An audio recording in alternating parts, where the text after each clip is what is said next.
यहाँ पैरेलल आपको ये एक प्रमाण देना चाहेगा दास कि परमात्मा की पहचान क्या है। वेद हमारे हिंदू धर्म के एक सत्य वस्तु है, सत्य ज्ञान की वस्तु मानी जाती है कि उसमें जो लिखा है भगवान की यथार्थ महिमा है।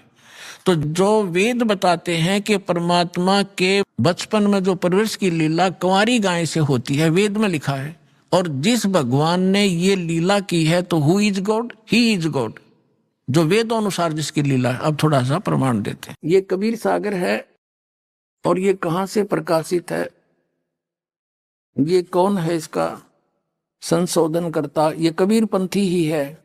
कबीर पंथी भारत पथिक स्वामी युगलानंद बिहारी द्वारा परिकृत। मुद्रक एवं प्रकाशक है खेमरा श्री कृष्ण दास प्रकाशन। अध्यक्ष श्री वेंकटेश्वर प्रेस, खेमरा श्री कृष्ण दास मार्ग, मुंबई। यस। अब इसके ये है ज्ञान सागर पृष्ठ 74 पे। सुन जुल्हा मन भयो आनंदा, जिमी चकोर पायो निश्चंदा। जब कबीर परमात्मा मिले, वो कहते हैं बालक मिला इतना खुश हुआ। ले सुत चले हर्ष मन कीना, तातों पुन असबोल ही लीना। सुत काशी को ले चले, लोग देखण ते आवे। अन्न पानी बख्शे नहीं, जुल्हा शोक मनावे। गरीबदास जी की वाणी और परमेश्वर की वाणी जो धर्मदास द्वारा लिखी गई थी वो सेम मिल रही है। कुछ है कि इन्होंने गड़बड़ी की, वो यहां से पता चलेगा। जब जुल्हा मन कीन तिवाना, रामानंद सो कही उत्पाना। मैं सुत पायो बड़ा गुणवंता, कारण कौन बखे नहीं संता। जैसे साधु संतों के पास जाकर प्रार्थना किया करते थे गृहस्थी लोग कि मेरे बच्चे का कुछ हो गया, जंतर मंत्र करो, वो लड़का कुछ नहीं खाता। रामानंद ध्यान तब धारा, जुल्हा सो तब वचन उचारा। पूर्व जन्म में ते ब्राह्मण जाति, हर सेवा की नी भलभाती। कुछ तुम सेवा हर की चूका, ताते भयो जुल्हा का रूपा। अब थोड़ी बहुत दिव्य दृष्टि काम करे थी, ने बताया कि तू पहले जन्म में ब्राह्मण था, इब तू ऐसे ऐसे बन गया। प्रीति प्रभु गई तोर लेनी, ताते उद्यान में सुत तो दीनी। इसलिए भगवान ने तेरे को एक जंगल में कोई पुत्र दे दिया। आगे क्या बताते हैं? हे प्रभु, अब नीरू बोल रहा है, प्रार्थना कर रहे हैं रामानंद से। हे प्रभु जसकीन तस पायो, आरत हो तो दर्शन पायो। कि मैंने कोई गलती करी तो मैं जुल्हा बना, वह तो मैंने भोग लिया, पर एक समस्या और आ गई। सो कहो उपाय गुसाई, बालक अक्षुधावंत कुछ खाई। अब क्या बताते हैं? रामानंद अस युक्ति विचारा, तुम सुत, तुम्हारा सुत कोई ज्ञानी अवतारा। बछिया जाही बैल नहीं लागा, सोले ठाड करो ते आगा। कहते हैं वो बछिया लाओ जिसके कभी बैल ने टच ना करी हो, कंवारी। बछिया ताही बैल नहीं लागा, सोले ठाड करो ते आगा। उसको लाके उसके पास खड़ी कर दो। दूध चले ते थनते, दूध ही धरो छिपाही। अक्षुदावंत जब होवे, ताको देव खवाई। ये तो रामानंद ने कहा, बताया कि ऐसे ऐसे करो। रामानंद तो कुछ और जंत्र बताए थे। अब देखो यहां क्लियर होता है। जुल्हा एक बछिया ले आवा, और चलो दूत कोई मर्म न पावा। अब ये दूत कौन आ गया पूछिए इन पे। गरीबदास जी ने फिर क्लियर किया, ये कहानी ये गड़बड़ कर दी थी यहाँ पर। और चलो दूत जुल्हा हरसाना, राख छिपाई कहो नहीं जाना। अब यहाँ हम इतना ही लेंगे। अब इन्होंने कहा है कि चला दूत कोई मरम नहीं पावा। दूत कौन था? वो गरीबदास साहिब ने इसका अच्छा वर्णन दिया है। गरीबदास जी की वाणी है। दूध न पीवे न अनभख, नहीं पलने झोलनते। अदर अमान ध्यान में जो कमल कला फूलनते। कबीर परमात्मा कुछ खा पी नहीं रहे थे, और जैसे कमल का फूल, एक कमल के फूल में एक ऐसा गुण होता है। अब जैसे कमल किसी सरोवर में उग गया और किसी कारण से कोई दरिया नदी टूट जाती है, उसमें पानी भरना प्रारंभ हो जाता है और उसका सतर उठना शुरू हो जाता है। 1-2 घंटे में 2 फुट उठ जाता है जल, तो 2 फुट कमल साथ की साथ बढ़ेगा। चाहे 10 फुट पानी चढ़ जाए, वो साथ ही साथ बढ़ता चला जाएगा। यानी इतना स्पीड तो बढ़ता है। तो यहाँ उसकी तुलना की है कि परमात्मा कुछ खा पी नहीं रहे थे, छोटे से बालक, और फल फूल ऐसे रहे थे जैसे कमल फूला करे, ऐसे स्पीड तय शरीर विकसित हो रहा था। शिव उतरे शिवपुरी से अवगत बदन विनोदे, मैं के कमल खुशी भये फिर लिया ईस को गोद। भगवान को गोद में ले लिया शिव जी ने। नजर नजर से मिल गई किया ईस परिणाम, धन मोमन धन पूर्णा ये धन का सीनी काम। शिव जी साधु रूप में खड़े हुए, दोनों की जब नजर मिली परमात्मा की और शंकर जी की, तब साधु रूप में नीरू और नीमा से कहा था शंकर जी ने कि धन है नगरी जहाँ ऐसे महापुरुष के चरण टिके। ये तो परम संत है, कोई वो समझ नहीं सके शिव जी वो भगवान है। 7 बार चर्चा करी बोले बालक बहने, दोनों की 7 बार चर्चा हुई। 25 दिन का बालक और बोला और आपस में बतलावे शंकर जी से। 7 बार चर्चा करी बोले बालक बहने, शिव को कर मस्तक धरा ल्या मोमन एक धैन। मोमिन हे मुसलमान, सिर पर हाथ धर दिया शंकर भगवान ने उस नीरू का, और जा एक देनू ल्या गाय ल्या कंवारी। अन ब्यावर को दूहत है दूध दिया तत्काले, पीवे बालक ब्रह्म गति ता शिव भय दयाले। अब ये तो आपको 250 वर्ष पहले, तो 280 वर्ष पहले लगभग गरीबदास जी ने उच्चतरार्थ की।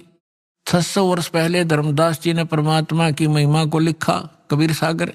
अब दिखाता हूं पवित्र वेद, इन पवित्र सदग्रंथ आपको दिखा दिए हैं। ऋग्वेद मंडल नंबर 9 और सूक्त नंबर 1 और मंत्र नंबर 9 में आपको प्रमाणित करते हैं कि वो परमात्मा जब शिशु रूप धारण करके आता है, उसके परवरिश की लीला कंवारी गायों से होती है।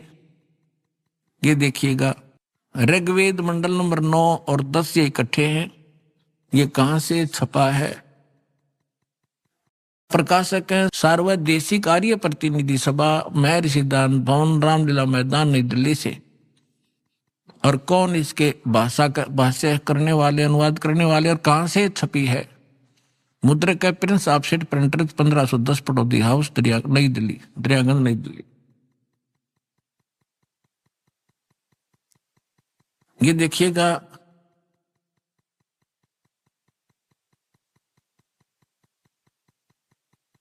ऋग्वेद मंडल नंबर 9 और सूक्त नंबर 1 है ये, और इसका मंत्र नंबर ये 9 है। इसमें अभी अधन्या, अभी इमम अधन्या उत्सृणति धेनव, धेनो माने गौवें, शिशु माने उस शिशु रूप में प्रकट परमात्मा को। सोम इंद्राय पातवे, सोम माने अमर पुरुष। अब इसमें क्या इन्होंने अनुवाद किया है कि उस सोम माने अमर पुरुष, यहाँ सोम माने इन्होंने, अब पे देखो ये ऋग्वेद मंडल नंबर 9 का सूक्त 1 का मंत्र 1 है। इसमें सोम शब्द है। सोम माने सोम स्वभाव परमात्मन, सोम माने परमात्मा, इन्हीं के शब्दों में। अब यहां लेते फिर आते हैं। अब हम ऋग्वेद मंडल नंबर 9 सूक्त 1 मंत्र 9 में आगे हैं। ये ऋग्वेद मंडल नंबर 9 सूक्त 1 और मंत्र 9, इसमें लिखा कि इम माने उस, सोम माने अमर पुरुष को, पुरुष माने परमात्मा, तो उस अमर परमात्मा को जो शिशु रूप में, शिशुम कुमार अवस्था में, बाल्य अवस्था में ही, अभी अधन्या, अभी माने पूर्ण, सब प्रकार से पूर्ण रूप से, अधन्या माने बिना दनाई, जो जिसको बैल ने टच ना किया हो, अभी अधन्या। हमारे यहाँ हरियाणा के अंदर, हमारे यानी अक्षेत्रीय भाषा में यूं कहा करते कि ये गायें बिना दनाई है, अधन्या।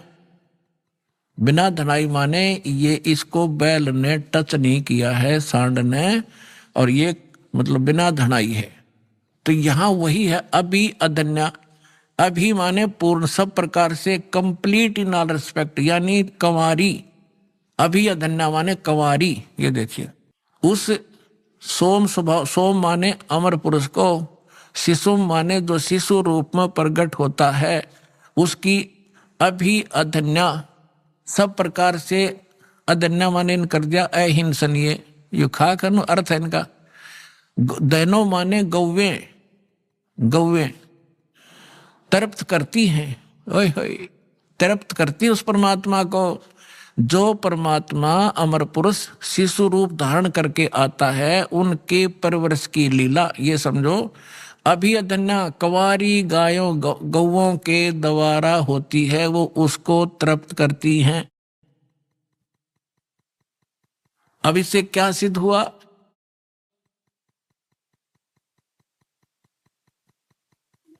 परमात्मा ने जो लीला की 600 वर्ष पहले, वो आपको दिखा दी उनकी अमृत, उनकी लीला के अंदर।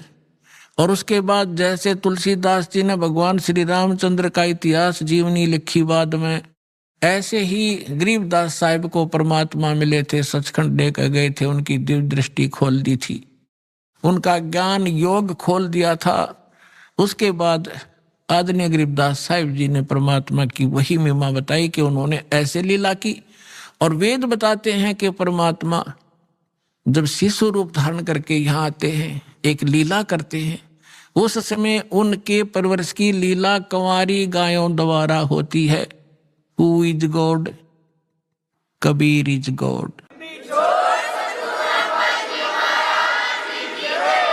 थे उनसे बड़े कोई 20 वर्ष का, कोई 25, कोई 40, कोई 50 वर्ष के भी व्यक्ति गौओं के साथ चराने के लिए फील्ड में ले गए थे। तो वहां से परमात्मा आए थे जिंदा महात्मा का रूप बना के सतलोक से। जैसा कि उनका विधान दास ने बताया, वेदों में प्रमाणित है कि वो परमात्मा ऐसी ही लीला किया करते हैं। तो गरीबदास साहिब जी को खेतों में जंगल में मिले थे। लंबी कहानी है, फिर आने पर बताएंगे। अब जो प्रसंग है, तो उनको सचखंड लेकर गए, फिर वापस छोड़ा था 8-10 घंटों के बाद। तब उन्होंने आकर बताया है, क्या बताया है कि शंखों लहर मेहर की उपज, कहर नहीं जा कोई। कहर माने दुख। जैसे एक परिवार का इकलौता पुत्र था, रोग से मृत्यु होगी, किसी की दुर्घटना से होगी, तो कहर टूट गए, वो कहर था। या हम किसी को सताने के लिए प्रयत्नशील होते हैं, या किसी और सारा दिन हम 2 रोटी के लिए ही जंग धोते रहते हैं। तो कहने का भाव ये है कि वहां शंखों लहर मेहर की उपजे, कहर नहीं जा कोई, वहां कोई दुख नहीं।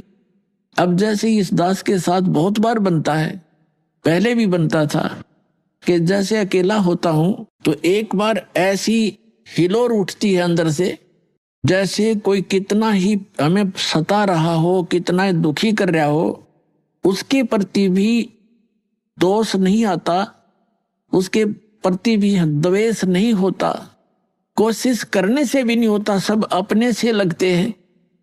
लेकिन वो होती है कुछ अक्षणों के लिए, और उसके जाते ही अंदर फिर वही गंध भर जाता है, वही राग द्वेष, वो ऐसा कर दूंगा, उसने ऐसे कैसे बोल दिया, वो क्या समझता है अपने आप को। तो वो सारा गोबर फिर अंदर जो का तो प्रभावित हो जाता है। तो गरीबदास साहिब जी कहते हैं उस सतलोक में जाने के बाद आपको ऐसा बॉडी मिलेगा जिसमें ना बीपी हाई हो ना लो हो, और वहां का आहार इतना अच्छा है, वहां विकार उत्पन्न होते ही नहीं, चाहने से भी नहीं होते। जैसे छोटा बालक है 2-3-4 वर्ष का, उसमें कोई विकार होता ही नहीं, कोशिश करने से भी नहीं हो सकता। काम क्रोध मोह लोभ अहंकार, उसमें कुछ होता है नहीं। अभी माता पिता या कोई भाई उसको धमका देता है, एक 2 थप्पड़ भी लगा देता है, 2 मिनट के बाद फिर सीने से लग जाता पे आकर के, तो उसमें वो द्वेष ही नहीं, किसी ने मुझे मारा मैं तो बात नहीं करूं, या अन्य कोई विकार नहीं। तो इस प्रकार वहां आपको ऐसी बॉडी मिलेगी जिसमें आप में कोई विकार नहीं आएगा, और आपका पूरा परिवार होगा। तो वहां कोई गलती कराने वाला अन्य एलिमेंट नहीं होगा, तो वहां हम सुखी हो सकते हैं। तो क्या बताते हैं, मन तू चल रे सुख के सागर, जहां शब्द सिंधु रत्नागर। अब सुख सागर कहा सतलोक को। अब जैसे समुद्री जहाज में बैठकर कोई जाता है और वो निकल जाता है 200 किलोमीटर समुद्र में, उसके बाद उसको समुद्र में जल के अतिरिक्त और कुछ दिखाई नहीं देता उस जहाज से न्यारा। उस जहाज से अलग जो वस्तु है केवल वाटर है, और जहां तक नजर जाती है कोई कोई दिनों तक चलते रहते हैं। तो कहने का भाव ये है कि सतलोक में वो सुख ऐसे भरा पड़ा है जैसे दूसरी वस्तु नहीं, समुद्र के बीच में जाने के बाद आपको दृष्टिगोचर नहीं होती। तो ठीक इसी प्रकार सतलोक में जाने के बाद वो सुख सागर इसलिए कहा है कि वहां कोई दुख नाम की वस्तु नहीं है। तो इसलिए ऐसे स्थान को हमारा विश्वास ना होता कि सचमुच कोई स्थान ऐसा है, क्योंकि हमने सुना नहीं कभी। झोंपड़ी है जो बाहर जहां सुअर घूमते रहते हैं, लेकिन हमने अब यही उत्तम है, कोई विकल्प नहीं। और ये झोंपड़ी जो है कितनी बड़ी कोठी है, कल मृत्यु हो जाएगी। सत साधना नहीं की तो कुछ दिनों के बाद वहीं गधा बनकर कुत्ता बनकर कुट्ठी के बाहर ही घूम रहा होगा, उसमें प्रवेश करने के लिए उसको अलाउड नहीं होगा। तो ये दुख दिखेंगे आपको, तब आपका मन हटेगा, तब ये मन जीता जाएगा, मन जीती हो जाओगे, आप यहाँ की बकवादों को नहीं चाहोगे। अब इस ज्ञान के माध्यम से आपको पता चलेगा, यदि आज हम किसी का धन चोरी करते हैं, रिश्वत लेते हैं, तो आगे आपको आने वाले जन्मों में उसका प्रतिफल देना पड़ेगा। कोई भैंस बनकर देगा, कोई कुत्ता गधा बैल बनकर कुत्ता रखवाली करेगा, बैल बनकर उसके खेतों में जोतेगा, कोई भैंस बनकर गाय बनकर, वो वापस करने पड़ेंगे, कोई गधा बनकर, कोई ऊंट बनकर, घोड़ा बनकर। तो क्यों पंगे में पा दें हम? और किस लिए करते हैं लूट खसोट, किस लिए करते हैं माया जोड़ी रिश्वतखोरी डाके, हम किस लिए करते हैं? हमने अपनी परंपराएं बिगाड़ ली। मनुष्य जीवन मिला था केवल भक्ति करने के लिए, और मनुष्य जीवन का मूल काम हम भूल गए। हम यहाँ की परंपराओं को बनाकर इसमें अपनी शान शौकत समझने लग गए। किसी के पास धन हो गया और उसने लड़की का विवाह करने लगा, तो उसने लड़की के विवाह में कि उसके पास पैसा है चाहे कहीं से भी प्राप्त है, पूर्व संस्कार से है या 2 नंबर से किया है, तो उसने लड़की के विवाह में सारे फंड कर दिए, डीजे बजाना, फलाना करना, इतने व्यक्ति बुलाने हैं, ऐसा धन देना है, इतना दान दे दिया, कुछ कार दे दी हैं। अब उसने तो दे दी, उसने तो बकवाद कर दी क्योंकि पैसा है। अब गरीब आदमी की लड़की का जब विवाह होता है तो आत्मा तो उसकी भी रोती है। तो पिता भी समझता है कि आज पड़ोस में एक लड़की का विवाह हुआ है, उसको ऐसा वैसा दिया गया है, इतने उसको कपड़े दिए हैं, इतने गहने दिए। तो वो गरीब व्यक्ति अपनी बेटी के मुंह की तरफ देखता है, कहीं इसके मन में ठेस ना पहुंचे बेटी को। तो जितना उसका सामर्थ्य होता है उससे ज्यादा कर्जा वर्जा करके अपनी बेटी को कोशिश करता है वो आइटम पूरे करने की, लेकिन फिर भी उतना नहीं कर पाएगा और नुकसान और कर्जवान भी हो जाएगा। तो ये जो बकवाद हमने शुरू कर रखी है ये खत्म करनी पड़ेंगी। अब विवाह तो परमात्मा ने कर रखा है, बच्चा और बच्ची का जो संस्कार उसका पहले ही बना रखा है। बाद में तो हम बेमतलब का ड्रामा और अपनी बकवाद दिखाते, लोग दिखावा करते। हमने बच्चों का विवाह कति सिंपल वे से करना चाहिए। अब जैसे हम बकवाद करी, एक ने बड़े धूमधाम से लड़के का विवाह था, डीजे बजवाया, सारे सांग करवाए हैं, खूब ठाठ से बड़े गहने गाने बनवा कर रख कर तैयार करके, और विवाह के लिए जा रहे थे। और वो लड़के दुल्हे वाली गाड़ी जिसमें 7-8 3-4 घर के रिश्तेदार दामाद उसके बैठे हुए थे, यानी उस लड़के के जीजा वगैरह बहनोई, और वही कार टकरा गई एक ट्राले से, वो दुल्हा भी मर गया और वो बहनों के बटे हुए मर गए 1-2 साथ में ही। वह कुंबा गानी होगी। पहले दिन तो नाचे कूदे थे, ठाठ बांध रहे थे, और अगले दिन टक्कर मार कर हो रहा सारा परिवार, चाट ले डीजे ने और बजा ले बाजे भी। तो यहाँ संतों ने बताया है, जैसे आदरणीय नानक साहिब जी को परमात्मा सचखंड लेकर गए थे, बेई नदी से उनको वापस छोड़ा था, उसी दिन से उनकी वृत्ति संसार से हट गई थी, क्योंकि सुख में स्वतल उन्होंने आंखों देख लिया था, और यहाँ के दुख से परिचित वो पहले ही से ही थे। तो क्या उन्होंने कहा, वो मायूस से रहा करते थे। तो कोई व्यक्ति जो जाते थे, कोई नए नए जाते थे, वो पूछा करते थे कि महात्मा जी आप तो बड़े मायूस से रहते हो, साधु संत फकीर तो निश्चिंत होते हैं, आप तो हमेशा ऐसे लगते हो जैसे चिंताग्रस्त हो, आप खुश क्यों नहीं रहते? तब नानक साहब जी ने कहा था कि ना जाने काल की कर डारे और किस विध ढल जा पासावे, अर्जिनाते सरते मौत खुड़क दी उन्हानू केड़ा हासावे, कि यहाँ ना पता कब के बिजली गिर जा। तो इसे गंदे लोक में किस पर खुशी मनाऊं मैं? अपने आत्माओं देखो, यहाँ प्रसंग जो चल रहा है कि सुरपति दुखिया भूपति दुखिया, रंग दुखी बपरीती हो, कह कबीर और सब दुखिया, एक संत सुखी मन जीती हो। तो दूसरा पहलू बताते हैं, जैसे नानक साहब जी से किसी ने कहा कि आप क्या कभी सब समय में ऐसा ही रहते हो, क्या आप कभी खुश नहीं होते? कहते खुश होता हूं, मुझे जो ज्ञान प्राप्त हुआ है, मुझे जो भगवान प्राप्त हुआ है और जो विधि मुझे मिली है, और मैं सत्संग सुनाता हूं, जो सत्संग सुनने के लिए साधु संत यानी भक्त आते हैं, ये जब आते हैं तो मैं खुश होता हूं, और जब ये चले जाते हैं यहां से मेरे पास से तो मैं दुखी होता हूं। किस लिए खुशी होता हूं और किस लिए दुखी होता हूं? सुखी तो इसलिए होता हूं कि इन पुण्यात्माओं को परमात्मा के उस अनमोल खजाने का ज्ञान हुआ और उनकी रुचि बन गई, अभी इनका कल्याण हो जाएगा। और जब ये यहां से जाते हैं संसार में तो चिंता मुझे ये बन जाती है कि वहां असंख्य व्यक्ति हैं और हजारों की संख्या में गुमराह करने वाले संत भक्त हैं, और कहीं ऐसा ना हो ये बच्चे उन भ्रमित ज्ञान से परिचित संत भक्त से संपर्क में आके रास्ता ना छोड़ जाए। और जब ये सारे के सारे वापस आ जाते हैं तो मुझे मेरी खुशी का ठिकाना नहीं रहता कि मेरी फसल में कीड़ा लगा नहीं। तो क्या बताते हैं कि साध मिले सड़ साधी होंदी और विछड़ जा दिलगिरी वे, अख दे नानक सुनो जहाना, ये मुश्किल हाल फकीरी वे। कि मैं इसलिए ये भक्ति बड़ी कठिन बन गई है, बड़ी मुश्किल हो गई है फकीरी यानी भक्ति, क्योंकि इस ज्ञान के जानने वाले लोग नहीं हैं और मैं अकेला बताने वाला हूं, हजारों की संख्या में मिसगाइड करने वाले हैं। तो ये मुश्किल हाल फकीरी बन गई कि साध मिले सड़ साधी होंदी, ये वापस आते हैं जब मैं खुशी से फूला नहीं समाता हूं, और जब ये चले जाते हैं तो दिलगिरी वे यानी दुखी होता हूं कहीं इनको कोई मिसगाइड ना कर दे, मुश्किल से सिर चढ़ाए। तो यहाँ परमात्मा कहते हैं कि तुम नाचते गाते हो, बकवाद करते हो और 1 मिनट में बिजली गिर जाती है, खा के ये नाचना गाना। तो ऐसा रहो जैसे नानक साहब जी बताना चाहते हैं कि ना जाने काल की कर डारे और किसी भी ढल जा पासावे, और जिनाते सरते मौत खुड़क दी कि उन्हानू केड़ा हंसावे।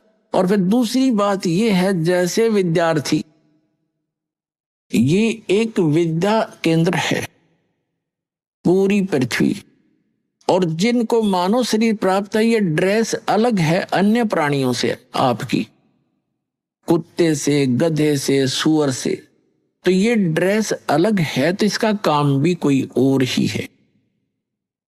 यदि वो पशु पक्षियों जैसे ही कर्म हम इस ड्रेस में करते हैं, ये पोशाक है, एक चोला है शरीर हमारा, तो फिर हम समझदार नहीं है, हमें पता ही नहीं है कि हम किस उद्देश्य को लेकर इसमें ड्रेस पहने हुए हैं।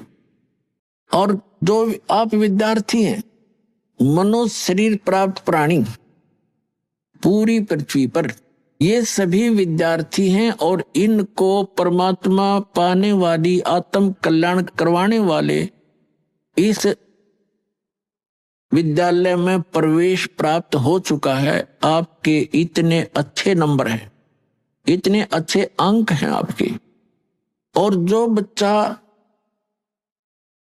जिस भी ट्रेनिंग में प्रवेश किए हुए है और उस ट्रेनिंग को करता नहीं, विद्यालय के समय को विद्यार्थी जीवन में वो सिनेमा देखता है, शराब पीता है, बढ़िया भोजन खाता है, और जो काम है उसको भूल गया, वो कर नहीं रहा है, तो वो बच्चा बाद में पछताता है।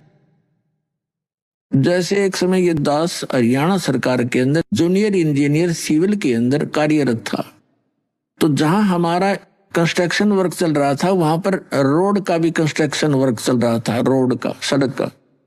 तो सड़क के ऊपर एक व्यक्ति काम कर रहा था, उसके बच्चे वही मिट्टी में, जैसे मजदूरों के बच्चे वहीं रहते हैं साथ में। और वहां पर एक एक्सीन आ गया, उसी रोड का एक्सीन एक अधिकारी होता है, कार्यकारी अधिकारी, इंजीनियर। तो वो जब वो चला गया इंस्पेक्शन करके, तो वो व्यक्ति क्या कहता है मजदूर के, ये मेरा क्लास फेलो था, ये एक्सीन। कभी हम एक विद्यालय में पढ़ा करते थे, मेरे भाग फूट गए, मैं पढ़ा नहीं, आज मजदूरी कर रहा हूं और मेरे बच्चे भी देखो यहीं पढ़े हैं।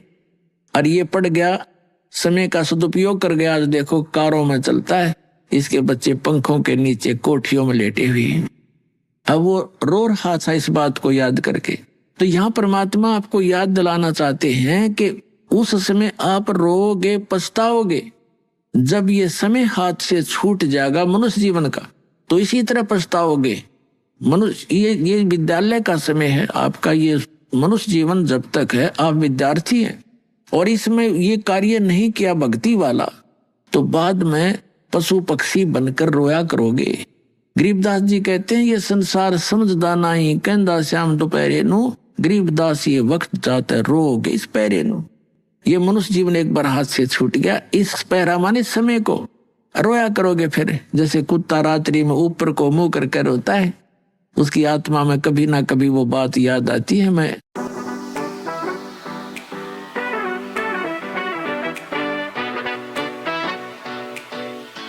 कितना इस पैरा माने समय को रोया करोगे फिर। जैसे कुत्ता रात्रि में ऊपर को मुंह करके रोता है, उसकी आत्मा में कभी ना कभी वो बात याद आती है, मैं कितना गलती किए हुए हूं, आज मैं कहाँ पड़ा हूं। लेकिन हो कुछ सेकंड के बाद फिर वो भूल पड़ जाती है। तो ये प्रसंग जो बताया जा रहा है आपको, इस कहते हैं कहे कबीर और सब दुखिया एक संत सुखी मन जीतियो। अब आपने ये उद्देश्य बनाना पड़ेगा कि हम विद्यार्थी हैं, मनुष्य जीवन प्राप्त प्राणी, चाहे स्त्री का है चाहे पुरुष का, ये मानव शरीर कहा जाता है। तो ये जितने भी मानव शरीर प्राप्त प्राणी हैं ये विद्यार्थी हैं। इनका उद्देश्य परमात्मा पाना, आत्म कल्याण करवाना है। वो दूसरी बात है कि किसने कौन सी ट्रेनिंग कर रहा है। जैसे कोई विष्णु की साधना कर रहे हैं तो वो ट्रेनिंग उसकी न्यारी है, स्वर्ग तक की पहुंच है, वहां से फिर वापस जन्म मृत्यु सदा बनी रहेगी। ऐसे कोई शंकर जी की पूजा करता है तो वो भी वो ट्रेनिंग अलग है, उसका लाभ अलग है, भिन्न है। कोई ब्रह्म तक की साधना करता है, वो ब्रह्म की ट्रेनिंग कर रहा है, वहां जाने की, ब्रह्म लोक में चला जाएगा, पुण्य समाप्त करके फिर वापस आएगा। गीता अध्याय नंबर 8 के श्लोक नंबर 16 में प्रमाण है कि ब्रह्म लोक पर्यंत भी सभी प्राणी पुनरावृत्ति में, वहां गए हुए भी जन्म मृत्यु में ही रहेंगे। तो इसी प्रकार जो अक्षर पुरुष की तो यहाँ साधना कोई करता ही नहीं, क्योंकि उसके लोक में जाना नहीं होता। हमने फिर उसके बाद तो पार ब्रह्म, सबसे परला परमात्मा, जिसको परम अक्षर ब्रह्म कहा है, संतों ने उसको पार ब्रह्म कहा। पार ब्रह्म, एक ब्रह्म, एक पर ब्रह्म, और तीसरा पार ब्रह्म। पार माने सबसे पर पार का, सबसे ऊपर वाला, सबसे परली पार का। तो हमने साधना उस पार ब्रह्म की करनी है, परम अक्षर ब्रह्म की करनी है, पर ब्रह्म की नहीं करनी। ना ब्रह्म की प्राप्ति का उद्देश्य नहीं रखना। साधना अलग चीज होती है, लेकिन प्राप्ति का टारगेट हमने सतलोक का बनाना है, सचखंड में जाने का, जहां जाने के बाद लौटकर फिर संसार में नहीं आते। अब हम आते हैं, मन तू चल रे सुख के सागर, जहां शब्द सिंधु रत्नागर। शब्द सिंधु यानी जहां सुख का सागर, सुख ही सुख है। फिर कहते हैं कोट जन्म तन भरमत हो गे, कुछ ना हाथ लग्या रे, कुकर सुकर खरबया बोरे, कौआ हंस बुगारे। कोटि जन्म तू राजा की, ना मिटी न मन की आशा, भिक्षुक होकर दर दर घूम्या, ये मिला न निर्गुण रासा। इंद्र कुबेर ईश की पदवी, ब्रह्मा वरुण धर्मराया, विष्णुनाथ के पुर को जाके तू फिर भी वापस आया। असंग जन्म तन मरत्या होगे, जीवित क्यों न मरे रे, द्वादश दर महल मठ बोरे, बहुर ना दे धरे रे। फिर बताते हैं दो जग भीष्ट सभी ते देखे, राजपाट के रसिया, तीन लोक से तिरपत नाही, ये मन भोगी खसिया। सतगुरु मिले तो इच्छा मेटे, पद मिल पदे समाना, चल हंसा उस लोक पठाऊं, जो आदि अमर अस्थाना। चार मुक्ति जहाँ चंपी करती, माया होरी दासी, दास गरीब अभय पद पर से वो मिले राम अविनाशी। गरीबदास साहिब जी ने परमात्मा को देखा, परमात्मा से प्राप्त स्पिरिचुअल कंप्लीट स्पिरिचुअल नॉलेज, वो संपूर्ण अध्यात्म ज्ञान के आधार से क्या बताया है कि कोट जन्म तन भर मत होगे, करोड़ जन्म हो गए, जन्म और मृत्यु प्राप्त करते ने, लेकिन तेरी चलो चलो नहीं मिटी, स्थाई स्थान नहीं मिला जहां जाने के बाद साधक फिर लौटकर कभी संसार में नहीं आते, वो स्थान नहीं मिला। कोटि जन्म तो भर मत हो गए, कुछ ना हाथ लगा रे, और कुकर कुत्ता सुकर सुअर खरगदा, कुकर सुकर खरबा बोरे कौवा हंस बगारे, और कोटि जन्म तू राजा की न मिटी न मन की आशा, और भिक्षकों का दर दर घूम्या, ये मिला ना निर्गुण रासा।